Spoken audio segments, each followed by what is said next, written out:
अस्सलाम वालेकुम स्टूडेंट्स। आज हम अपना एक नया कोर्स स्टार्ट कर रहे हैं। ये असल में एसएससी का पहला कोर्स ही है। अगर आप बात करें फाउंडेशन लेवल के ऊपर, यानी वो स्टूडेंट्स जो कि इंटर और मैट्रिक के बैकग्राउंड से आते हैं, उनको एसएससी के अंदर फाउंडेशन डिप्लोमा की तरफ सबसे पहले मूव करना पड़ता है। फाइनेंशियल डिप्लोमा में जो इनिशियल आपके पास पेपर्स हैं, वो बेसिकली दो पेपर से स्टार्ट होते हैं। एक फाइनेंशियल अकाउंटिंग से रिलेट करता है, एक मैनेजमेंट अकाउंटिंग से रिलेट करता है। मैं जो यहाँ पे देखूंगा वो मैनेजमेंट अकाउंटिंग की स्ट्रीम से रिलेटेड जो पेपर है उसके ऊपर हम बात करेंगे। तो पेपर जो हमारे पास है वो बेसिकली है MA1। और अगर मैं इसके कोड की बात करूं तो यहाँ पे हम देखेंगे बेसिकली मैनेजमेंट इन्फॉर्मेशन। मेरा नाम है मुज़म्मिल मलिक और हम स्टार्ट करेंगे ये स्टार्टिंग का पेपर। तो इंट्रोडक्शन सेशन के अंदर हमने क्या क्या बातें डिस्कस करनी है पहले वो सुन लें आप लोग, फिर उसके बाद इंशाल्लाह हम आगे की तरफ मूव करेंगे। हम बात करेंगे यहाँ पे ये कोर्स आउटलाइन से रिलेटेड, पेपर के पैटर्न से रिलेटेड, ये तो मेन एरियाज हो गया जिसके ऊपर बात करेंगे। बाकी फिर मैं इंशाल्लाह आपको पूरा फ्लो चार्ट इंशाल्लाह जो है वो इस सेशन के बिल्कुल आखिर में आप लोगों के साथ डिस्कस करूँगा कि आप लोगों ने जो वीडियोज़ आपके पास इस कोर्स के अंदर आई हैं उन वीडियोज़ को आप कैसे यूज़ करेंगे, कौन से वक्त पे आपने कौन से एरियाज़ को देखना है, प्रैक्टिस सेशंस के लिए आपने कौन सी वीडियोज़ को यूज़ करना है, किसी स्पेसिफिक एरिया के अंदर अगर आपको प्रॉब्लम आ रहा है तो आप उसको किस तरह ओवरकम करने की कोशिश करेंगे। मैं ये चाहूँगा कि मैक्सिमम बातें जो है वो हम डिस्कस कर लें। बाकी जो क्वेश्चंस वगैरह होंगे आप लोगों के, वो आप लोग मुझसे व्हाट्सएप सपोर्ट के ऊपर जो है वो डिस्कस कर सकते हैं। तो हमारे पास चैप्टर जो है वो MA1 का है, मैनेजमेंट इन्फॉर्मेशन से रिलेटेड एरिया है, इसके ऊपर हम बात करेंगे। आइए ज़रा सबसे पहले मैं अपनी प्रोफाइल के ऊपर बात कर लेता हूँ। सही है, ये भी आप लोगों के पास मौजूद होगी। सही है, मेरा जो अराउंड है वो तकरीबन 10 साल का एक्सपीरियंस है दो स्पेसिफिक क्वालिफिकेशन के ऊपर, ACC और सीमा CIMA जो कॉस्ट एंड मैनेजमेंट अकाउंटिंग से रिलेट करता है, उसमें जो एक्सपीरियंस है वो भी तकरीबन 6 से 7 साल का है। बाकी जो है वो ACC से रिलेटेड एक्सपीरियंस है। जो मेरे कोर पेपर्स हैं वो बेसिकली मैनेजमेंट अकाउंटिंग से रिलेट कर रहे हैं, जिसमें MA1 का पेपर है, MA2 का पेपर है, F2 है और उसके अलावा F5 है। ई अकेडमी के ऊपर MA1, MA2, F2 and F5 ये चारों के चारों पेपर जो है वो अवेलेबल है, उसे आप परचेज़ कर सकते हैं ईजीली। जो डिफरेंट अटैम्प्ट्स हैं, जैसे अगर मैं अभी रीसेंट अटैम्प्ट की बात करूँ दिसंबर 2023 के अंदर, इसके अंदर MA1 के अंदर जो है वो नेशन वाइड पोजीशन हमारे पास है। उसके अलावा अगर मैं बात करूँ सितंबर 2023 की, इसकी नेशन वाइड पोजीशन जो है वो भी जो है वो मेरी ही दो स्टूडेंट्स की थी। उसके अलावा अगर हम बात करते हैं बैक इन दिसंबर 2022, तो उसमें जो ग्लोबल पोजीशन थी MA2 की, वो भी मेरी ही स्टूडेंट की थी। तो ये तीन रीसेंट पोजीशंस है जो रिसेंटली तकरीबन 1 साल के अंदर जो है वो स्टूडेंट्स अचीव कर चुके हैं। अच्छा, एक तो पोजीशंस के अंदर स्टूडेंट का कंट्रीब्यूशन अपना बहुत ज़्यादा होता है। ट्यूटर का कंट्रीब्यूशन तो होता ही है, लेकिन एक मैक्सिमम जो इनपुट होता है वो स्टूडेंट की तरफ से भी होता है। असल में मैं अपनी जगह पे टीचर्स को उस वक्त पे सक्सेसफुली कंसीडर करता हूँ जब उनके पास रेट्स जो है वो बेहतर हों ग्लोबल पास रेट से, यानी आपके जो स्टूडेंट्स हैं उनके पास रेट ज़्यादा हो, पासिंग परसेंटेज आपके स्टूडेंट्स की ज़्यादा हो as compared to international students या लोकल स्टूडेंट्स। तो ये एक बड़ा अच्छा पॉइंट है कि हिस्ट्री रही है कि हमारे पास रेट्स है और ई अकेडमी के पास रेट्स है वो हमेशा बेहतर रहें ग्लोबल पास रेट्स के मुकाबले में। 5000 स्टूडेंट्स जो है वो डिफरेंट पेपर्स के अंदर ऑलरेडी टीच कर चुके हैं। मैं इसको तकरीबन 7 to 8000 के ऊपर भी लेके जा सकता हूँ। उसके अलावा हमने कंडक्ट किए बेसिकली डिफरेंट ट्यूटर सेशंस। ये ट्यूटर सेशंस जो है वो basically train the tutor sessions जो है वो बेसिकली ऑर्गेनाइज करता है ACC है, जिससे हमें हेल्प मिलती है कि किस तरह जो है वो हम क्वालिफिकेशन को जो है वो थ्रू आउट कोर्स जो है वो स्टूडेंट्स के दरमियान में जो है वो डिस्कस कर सकते हैं और किस तरह डिलीवर कर सकते हैं। अच्छा, यहाँ पे जो हमारी टेक्निक्स होगी वो बेसिकली क्वेश्चन बेस्ड लर्निंग होगी। अब ये क्वेश्चन बेस्ड लर्निंग टेक्निक क्या होती है कोर्स डिलीवरी के ऊपर, ये इंशाल्लाह हम आगे जाके बड़ी डिटेल के अंदर देखेंगे, लेकिन मैं इसका एक छोटा सा एरिया आपको बताया था। हम क्वेश्चन बाय क्वेश्चन चीज़ों को आगे लेके चलेंगे, यानी कि हम कोई भी स्पेसिफिक एरिया जब कंप्लीट करेंगे या स्पेसिफिक एरिया का जो एक कंटेंट है उसको जब कंप्लीट करेंगे, तो उसको कंप्लीट करने के फ़ौरन बाद हम पूरे के पूरे कोर्स पूरे के पूरे एरिया से रिलेटेड जितने भी क्वेश्चन है वो 1 बाय 1 करेंगे। और क्वेश्चन करेंगे इनिशियल स्टेज के ऊपर बिल्कुल सिंपल क्वेश्चन रखें, आहिस्ता आहिस्ता उसके अंदर कॉम्प्लिकेशन ऐड करते रहे तो वो फील भी नहीं होगा और वो पूरा का पूरा एरिया जो है वो हमारा कंप्लीट हो चुका होगा। सही है, तो ये प्रोफाइल है। अब हम थोड़ा सा पेपर के पैटर्न के ऊपर बात कर लेते हैं, क्योंकि पहला पेपर दे रहे हैं आप लोग, इसके पैटर्न के बारे में आपको आइडिया होना चाहिए। हमारे पास यहाँ पे 50 कंपलसरी मल्टीपल चॉइस क्वेश्चन होंगे। इसके अंदर मल्टीपल चॉइस क्वेश्चन भी हो सकते हैं और मल्टीपल रिस्पॉन्स क्वेश्चन भी हो सकते हैं।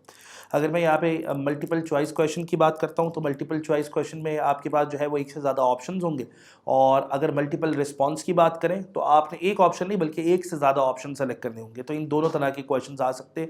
वो सारे के सारे क्वेश्चंस जो है वो प्रैक्टिस क्वेश्चंस के अंदर भी मौजूद है और कैपलान और बीपीपी किट के अंदर मौजूद है। टोटल पेपर के जो मार्क्स होंगे वो 100 मार्क्स होंगे। टाइम की अवेलेबिलिटी जो है वो पेपर के अंदर 2 आवर्स की है।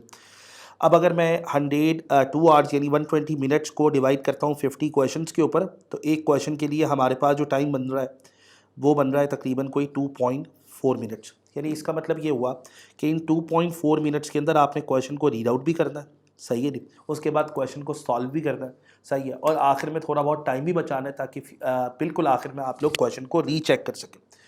अब मसला ये आता है कि स्टूडेंट्स के जहन में एक छोटी सी बात ये आती है कि सर क्या 2 घंटे के अंदर ये सारे काम हो सकते हैं? क्या हम क्वेश्चन की रीडिंग भी कर लें, क्वेश्चन की रीडिंग करने के बाद हम क्वेश्चन को सॉल्व भी कर लें और उसके बाद आखिर में रीचेक करने के लिए भी हमारे पास टाइम बचे? अब मैं ये तो नहीं कह सकता कि मुझे क्या लगता है, मैं आप लोगों के सामने पास्ट एक्सपीरियंस रखूँगा अपना स्टूडेंट से रिलेटेड। जो स्टूडेंट्स ऑलरेडी पेपर दे चुके हैं उनकी, अगर मैं MA1 की 2000-3000 स्टूडेंट्स की बात करूँ तो 3000 स्टूडेंट्स में से मेरे ख्याल से ना होने के बराबर ही स्टूडेंट्स होंगे। मुझे याद पड़ रहा है शायद मैंने एक दफ़ा ये वाली बात सुनी थी कि स्टूडेंट ने कहा कि सर टाइम ख़त्म हो गया था और मेरा पेपर जो है वो कंप्लीट नहीं हो पाया था। ऐसा नॉर्मली नहीं होता, बहुत एक्स्ट्रा ऑर्डनरी केस के अंदर ऐसा हो सकता है, नॉर्मली ऐसा नहीं होता। स्टूडेंट्स जो है वो तकरीबन कोई 1.5 घंटे में, 1 घंटे में, सवा घंटे में MA1 का पेपर कंप्लीट कर लेते हैं। तो टाइम ड्यूरेशन के ऊपर आपने पैनिक नहीं होना। यानी स्टूडेंट अगर आगे जाके किसी चैप्टर का क्वेश्चन कर रहा हो और उसमें 5 मिनट लग रहे हो और आप ये सोचें कि यार ये 5 मिनट मेरे इस क्वेश्चन में लगेंगे तो मेरा पेपर कैसे कंप्लीट होगा, नहीं, आपका पेपर 1 से 1.5 घंटे में आराम से कंप्लीट हो जाएगा, तो उसकी आपने टेंशन नहीं लेनी। हमारे पास जो है वो अप्रॉक्सीमेटली 1.2 मिनट्स पर मार्क है, यानी 2 मार्क्स का क्वेश्चन है तो उसके ऊपर तकरीबन हमें 2.4 मिनट्स गिवन होंगे। तो ये तो हो गया हमारा पेपर का पैटर्न, सही है। पेपर का पैटर्न मैंने आप लोगों के सामने रखा है, सही। पासिंग मार्क्स वही होंगे through out ACCA। Passing marks जो होंगे वो हर पेपर के 50% होंगे।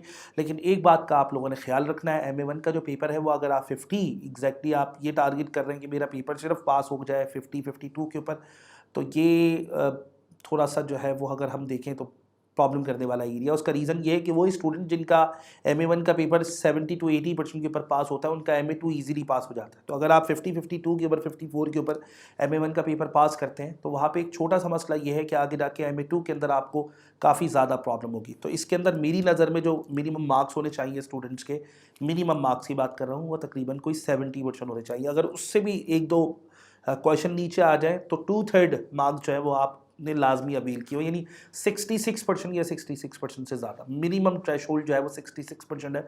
उससे नीचे अगर मार्क्स आ रहे हैं तो फिर ये प्रॉब्लम वाली बात है। FA के अंदर भी तकरीबन मामला इसी तरह के होते हैं। उसके बाद हम बात करते हैं कि हमारे पास जो है वो बेसिकली पेपर का लिंकेज क्या है। अब हम पेपर के लिंकेज को देख लेते हैं, यानी ये जो MA1 का कोर्स है ये आगे जाके हमें किस किस जगह पे हेल्प आउट करेगा, सही है, वो सारी की सारी बातें हम इसके लिंकेज के अंदर देख लेते हैं। MA1 मैनेजमेंट अकाउंटिंग की स्ट्रीम है। इसका पहला पेपर जो है वो बेसिकली मैनेजमेंट इन्फॉर्मेशन का है। ये तो पेपर आपका फर्स्ट हो गया। उसके बाद जब MA1 कंप्लीट होगा, एक बड़ी अच्छी बात यह है कि MA2 का जो सिलेबस है वो MA1 का ही तकरीबन कोई 70-80% MA1 का सिलेबस MA2 के अंदर ही है। यानी MA2 के अंदर आपने 65% सिलेबस कवर अप करना होगा, सही है। बाकी 35% सिलेबस वही होगा जो ऑलरेडी आप MA1 के अंदर कवर करके आ चुके हैं।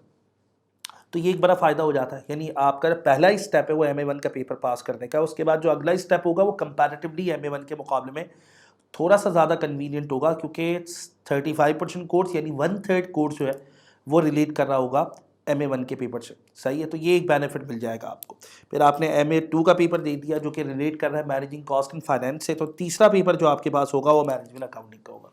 इसमें MA1 के चैप्टर्स भी आगे की तरफ जाएंगे कुछ, और MA2 के चैप्टर्स भी F2 के अंदर जाएंगे। तो तकरीबन 50% कोर्स ऐसा होगा जो MA1 और MA2 से ही रिलेट कर रहा होगा और 50% कोर्स जो है वो नया होगा। तो ये बड़ा बेनिफिट मिलता है इस सीरीज़ के अंदर।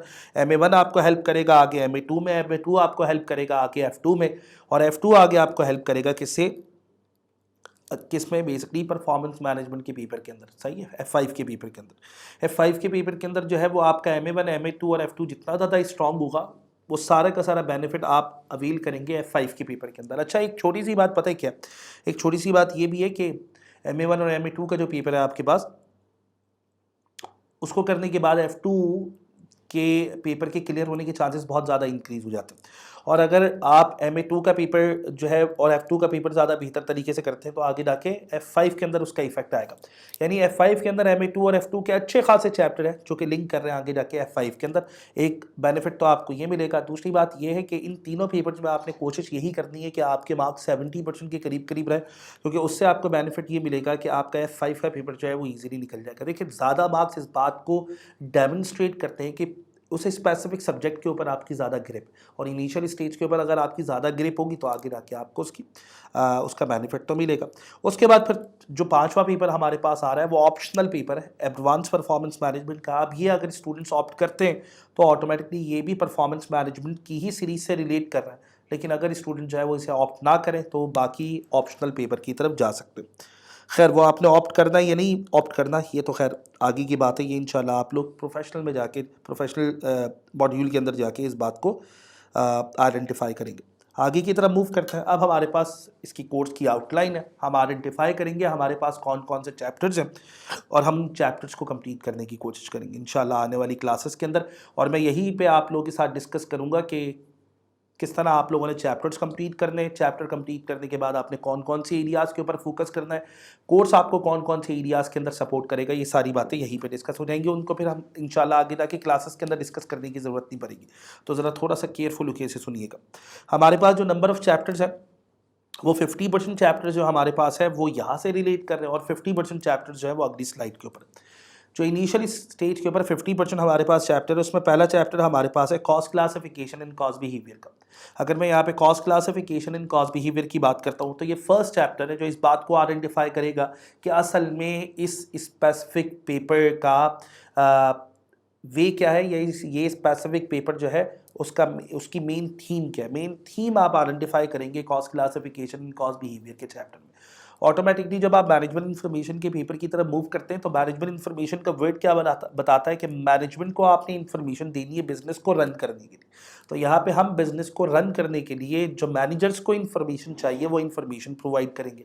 वो क्या क्या इन्फॉर्मेशन होगी उसके बारे में खैर आगे जाके बात हो सकती है, लेकिन अगर बिल्कुल शॉर्ट वर्ड्स के अंदर या हम उसको थोड़ा सा जल्दी यहाँ पे कंप्लीट करने की कोशिश करें तो हम ये कह सकते हैं कि यहाँ पे इस स्पेसिफिक स्लाइड के अंदर जो हमारे पास चैप्टर है वो मैनेजर्स को कैसे हेल्प करेंगे।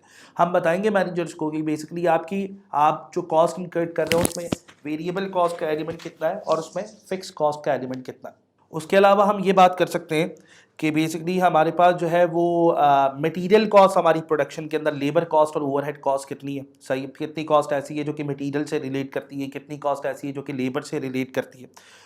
उसके अलावा हम ये बता सकते हैं अपने मैनेजर को कितनी कॉस्ट ऐसी है जो कि प्रोडक्शन कॉस्ट है, कितनी कॉस्ट ऐसी है जो कि नॉन प्रोडक्शन कॉस्ट है। उसके अलावा हम ये बता सकते हैं अपने मैनेजर को कि जब आप लेबर को आवर्स की बेसिस के ऊपर अमाउंट पे करेंगे या पीस वर्क की बेसिस के ऊपर यानी नंबर ऑफ यूनिट्स बनाने के ऊपर अमाउंट पे करेंगे तो दोनों के दरमियान में कितना डिफरेंस आ सकता है। तो ये छोटी छोटी बातें यहाँ से रिलेट कर रही हैं जो हमने अपनी मैनेजमेंट को कन्वे करनी होगी। इंशाल्लाह आगे जाके जैसे जैसे कोर्स आगे की तरफ मूव करेगा वो सारे के सारे क्वेश्चन खुद ब खुद रिजॉल्व होते चले जाएंगे।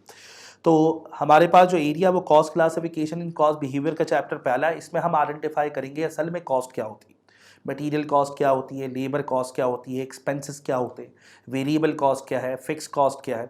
उसके अलावा जो है वो आपके पास डायरेक्ट कॉस्ट क्या है, इनडायरेक्ट कॉस्ट क्या है, प्रोडक्शन कॉस्ट क्या होती है, नॉन प्रोडक्शन, इस तरह की बहुत सारी टर्मिनोलॉजीज इस स्पेसिफिक चैप्टर में।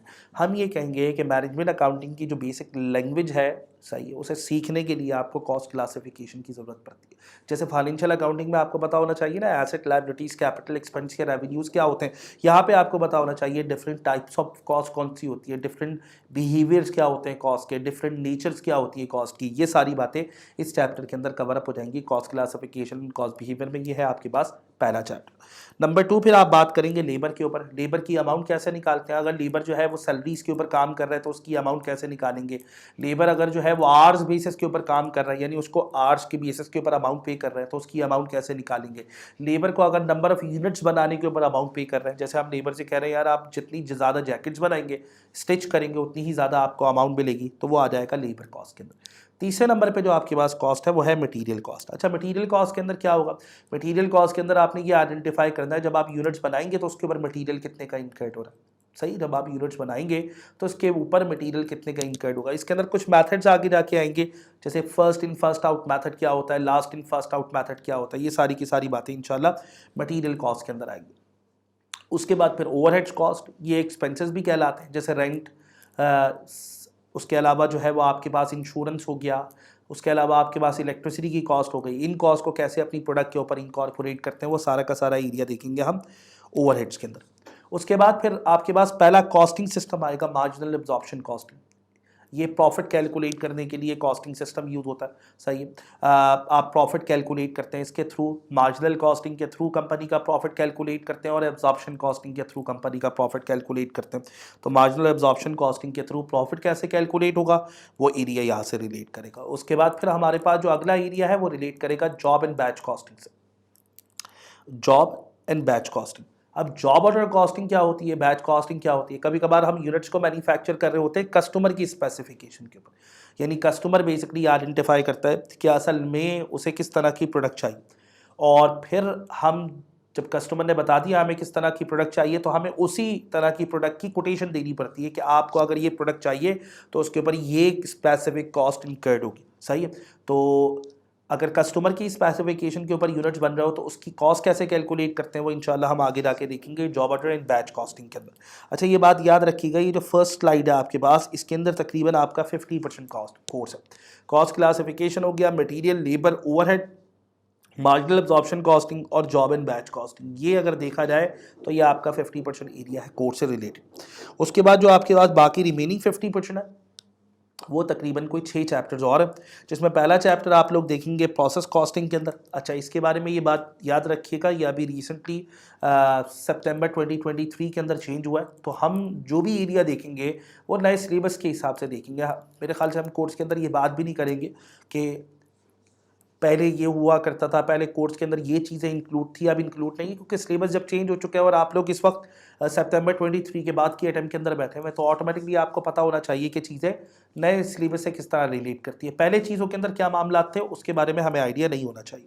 उसके बाद फिर अगला चैप्टर आपके पास है परफॉर्मेंस मेजरमेंट का। यहाँ पे जाके वो चैप्टर जो थियोरेटिकल और न्यूमेरिकल दोनों थे वो अपनी जगह पे कंप्लीट हो जाते हैं। परफॉर्मेंस मेजरमेंट के अंदर प्रोसेस कॉस्टिंग के अंदर पहले प्रोसेस कॉस्टिंग की बात कर लेते हैं। यहाँ पे यूनिट्स नॉर्मली जो बनते हैं वो बनते हैं मल्टीपल प्रोसेस के अंदर। नॉर्मली जो बेवरेजेस वगैरह बन रही होती हैं, उसके अलावा ऑयल रिफाइनरीज वगैरह है, वो प्रोसेस कॉस्टिंग यूज़ करती हैं। क्यों प्रोसेस कॉस्टिंग यूज़ करती हैं, ये क्वेश्चन यहाँ पे रेज होता है, ये इंशाल्लाह फिर चैप्टर के अंदर ही जाके कवर करेंगे।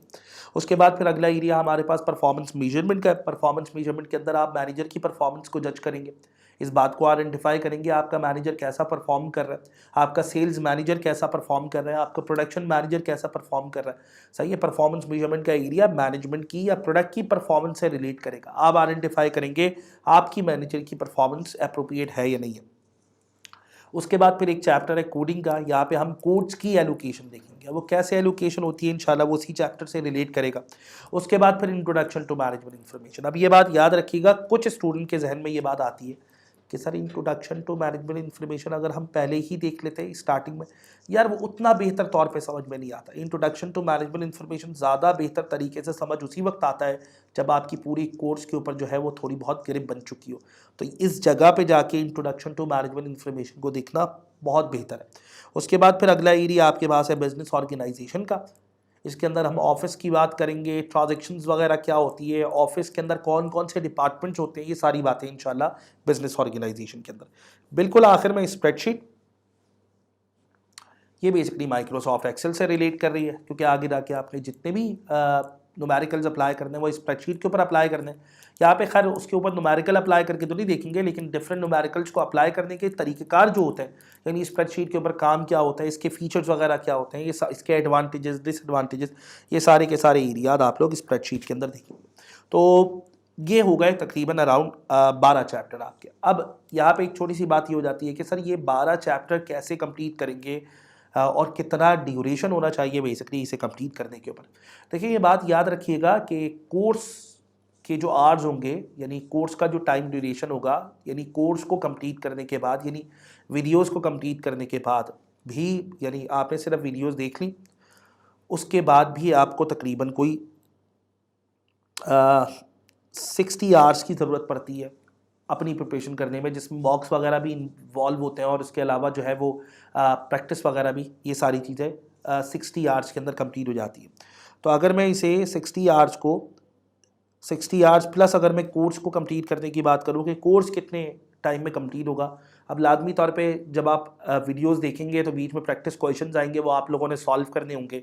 अब वीडियो अगर है तकरीबन कोई वीडियो की जो ड्यूरेशन है, लेक्चर की जो ड्यूरेशन है वो अगर 30 मिनट्स की है, तो वो आपका 30 मिनट्स में कंप्लीट नहीं होगा, क्योंकि 30 मिनट्स तो सिर्फ और सिर्फ उसके ऊपर रिकॉर्डिंग का पोर्शन है। उसके अलावा आपने चीज़ों को कॉपी करना है, क्वेश्चन सॉल्व करना है, सही है। तो उन चीज़ों को कंप्लीट करने में कुछ जगहों पे आपको 50 to 55 मिनट्स भी लगेंगे 30 मिनट्स की वीडियो को कंप्लीट करने में।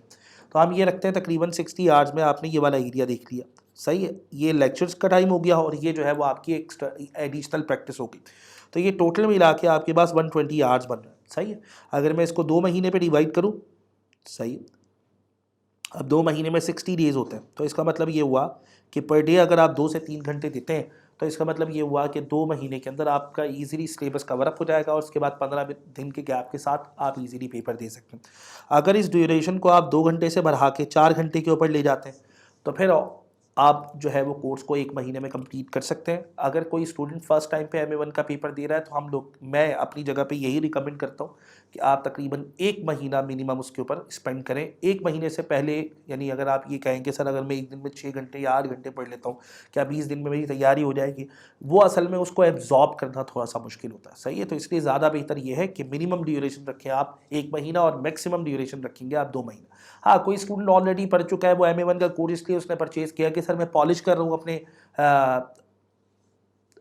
अपने कोर्स को और फिर उसके बाद मैंने फौरी तौर पे 10 से 15 दिन के अंदर पेपर देना है, वो एक अलग बात है।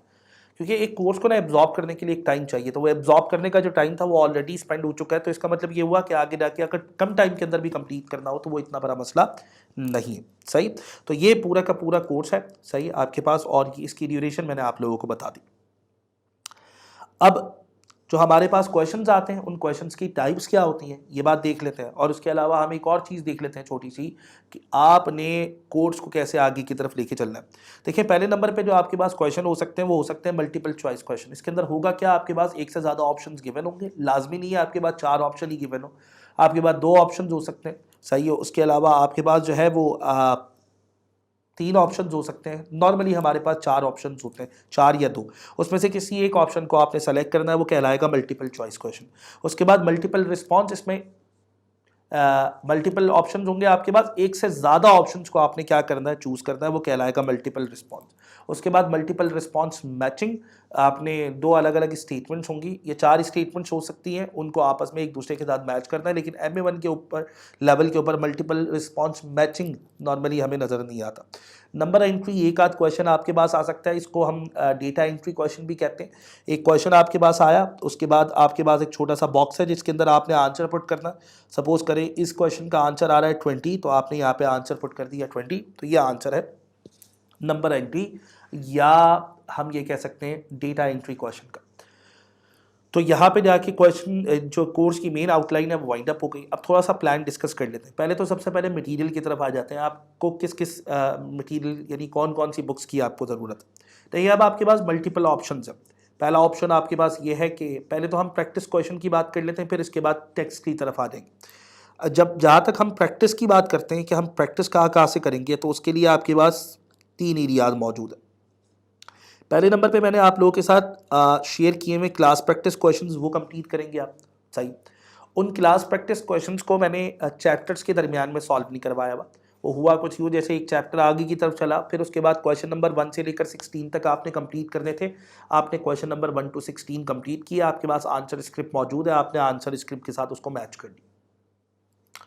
अगर कोई प्रॉब्लम होगा तो फिर वो अगले लेक्चर के अंदर नहीं होगा, वो प्रैक्टिस सेशंस अलग से बने हुए, वहाँ पे आप प्रैक्टिस सेशन के अंदर जाएंगे, कॉज क्लासिफिकेशन, कॉज बिहेवियर का अलग से प्रैक्टिस सेशन बना हुआ होगा, वहाँ पे जाके देखेंगे अगर किसी क्वेश्चन के अंदर कोई प्रॉब्लम आ रही है तो उस क्वेश्चन की उस प्रॉब्लम को उस स्पेसिफिक एरिया के अंदर जाके रिजॉल्व करेंगे। और अगर सारे के सारे क्वेश्चन अपनी जगह पे अप्रोप्रिएटली सही हो गए तो फिर ये आपके ऊपर ऑप्शन है कि आप जो है वो प्रैक्टिस सेशन देखते हैं या नहीं देखते। उन प्रैक्टिस सेशन के अंदर जो है वो आपके पास रिकॉर्ड हुए हैं सारे के सारे क्लास प्रैक्टिस क्वेश्चन।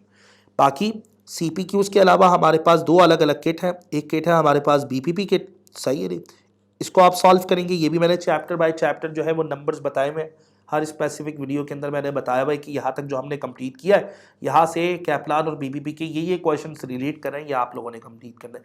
उनके अंदर अगर आपको कोई प्रॉब्लम आती है, उसके मैंने प्रैक्टिस सेशन अलग से रिकॉर्ड नहीं करवाए, उनके अंदर अगर आपको प्रॉब्लम आती है तो उसका बिल्कुल एक आसान सा तरीका है कि वो क्वेश्चन है उनके स्क्रीनशॉट्स जो है वो मेरे साथ शेयर करें, सही, मुझसे शेयर करें, मैं इंशाल्लाह फिर आपको उसका रिस्पॉन्ड कर दूंगा। वो कोई इतना बड़ा मसला नहीं है, प्रैक्टिस सेशंस के बाद किट इतना ज़्यादा मसला करती नहीं है। उसके अलावा जो तीसरे नंबर पे आपके पास किट आ रही है वो है कैप्लान किट। तो तीसरे नंबर पे आपने सॉल्व करनी है कैप्लान किट। पहले नंबर पे आपके पास आ गई क्लास प्रैक्टिस क्वेश्चन, दूसरे नंबर पे आपके पास आ गई BPP किट और तीसरे नंबर पे आपके पास आ गई कैप्लान की किट। तो ये तो आप लोगों के पास प्रैक्टिस से रिलेटेड एरिया आ गया। अगर मैं टेक्स्ट की बात करता हूँ कि आपके पास जो है वो कौन कौन सा एरिया है रीडिंग वगैरह के लिए, तो 2 एरिया आपके पास मौजूद है। पहले नंबर पे नोट्स जो मैंने आप लोगों के साथ शेयर किए हैं वो भी आप लोगों के पास मौजूद होंगे, और उसके बाद दूसरे नंबर पे आप बुक की रीडिंग कर सकते हैं। अब आपके पास यहाँ पे 2 ऑप्शन होते हैं नोट्स के बाद, या तो आप बुक रीड आउट करेंगे, अगर आप बुक यूज़ करते हैं तो बुक आप यूज़ करेंगे BPP की, और अगर आप बुक की तरफ मूव नहीं करते बल्कि आप कहते हैं सर बुक के अलावा हमने आजकल सुना है कि स्टडी हब के ऊपर बड़े अच्छे रिसोर्सेज मौजूद है, तो फिर आप बुक को छोड़ दें, फिर आप मूव कर जाएं किसकी तरफ, स्टडी हब की तरफ। तो 2 आपके पास ऑप्शन है, पहला option notes plus study hub का, और दूसरा ऑप्शन आपके पास नोट्स प्लस बुक का। तो ये पूरा का पूरा सिनेरियो बनेगा। इसके ऊपर प्रैक्टिस के लिए मैंने आप लोगों को मटेरियल बता दिया, वो आप लोग देख सकते हैं। और उसके अलावा नोट्स और बुक के ऊपर मैं बात कर चुका हूँ कि नोट्स के साथ या तो आप बुक यूज़ करेंगे या नोट्स के साथ आप स्टडी हब का मटेरियल यूज़ करेंगे। तो ये 2 चीज़ें आपने यूज़ करनी है। बाकी जब भी आप क्वेश्चंस वगैरह प्रैक्टिस से रिलेटेड एक और बात बताता हूँ कि जब भी आप क्वेश्चंस वगैरह सॉल्व कर रहे होंगे तो ये बात याद रखिएगा कि मिनिमम 70% क्वेश्चंस आपके सही होने चाहिए। सही है, अगर किसी जगह पे आपके 70% से कम क्वेश्चन सही हो रहे हैं तो इसका मतलब है प्रॉब्लम है, आपको उस स्पेसिफिक लेक्चर को दोबारा देखने की ज़रूरत है। और अगर आपके मार्क्स 70% से ज़्यादा आ रहे हैं तो इसका मतलब है चीज़ें अपनी जगह पे आपकी ग्रिप के अंदर है। 70% से फिर ज़्यादा, वो तो जितनी ज़्यादा हम एफर्ट करेंगे वो उतना ही ज़्यादा बेहतर होगा। सही है, तो मिनिमम जो थ्रेशोल्ड है आपके पास, वो मिनिमम जो लिमिट आपके पास है वो 70% की। अच्छा, एक बात ये हो गई। दूसरी एक बात अल्टीमेटली यही है कि आपने जो कोर्स जब आपका चल रहा होगा तो आप लोगों ने इसके ऊपर फोकस करना है कि कोर्स के अंदर जो थियोरेटिकल एरिया है, क्योंकि नोट्स मैंने क्लासेस के अंदर भी कवर अप करवाए, सही है, तो वो नोट जो है वो क्लासेस के साथ साथ आप देख लें। सही है, थियोरेटिकल एरिया को और न्यूमेरिकल एरिया को साथ साथ देखें। आपके पास पेपर के अंदर तकरीबन 60% जो है वो पेपर जो बनेगा वो थियोरेटिकल बेसिस के ऊपर बनेगा, और 40% जो आपके पास आएंगे वो न्यूमेरिकल होंगे। हो सकता है आपके पास 30% न्यूमेरिकल हो और 70% थ्योरी हो, 25% न्यूमेरिकल हो, 75% थ्योरी के ऊपर भी पेपर बेस कर सकता है। बाकी जब हम इंशाल्लाह चैप्टर्स वगैरह कंप्लीट करेंगे तो वहाँ पे जो एडिशनल बातें सारी की सारी वो वहाँ से रिलेट कर जाएगी। तो यहाँ पे जाके हम इस सेशन को कंप्लीट करते हैं। सही है, एग्ज़ाम टेक्निक्स जो है वो इंशाल्लाह आप आखिर में देख सकते हैं जिस वक्त पे आप पेपर की तरफ मूव करेंगे। सही है, वो अभी से फ़िलहाल देखने की ज़रूरत नहीं है। मॉक्स क्या होंगे, हम मॉक्स वगैरह आप कैसे देंगे, और वो भी आप मुझसे डिस्कस कर सकते हैं पेपर देने से पहले, क्योंकि इस वक्त अगर वो बातें कर भी लेंगे तो उसका कोई इम्पैक्ट नहीं आएगा। तो इंशाल्लाह फिर आने वाली वीडियो के अंदर हम न्यू चैप्टर स्टार्ट करते हैं। हमने बात की है कि पहला चैप्टर हमारे पास होगा कॉस्ट क्लासिफिकेशन का, तो आने वाली नेक्स्ट वीडियो में इंशाल्लाह कॉस्ट क्लासिफिकेशन स्टार्ट करते हैं। जब तक के लिए अल्लाह हाफ़िज़।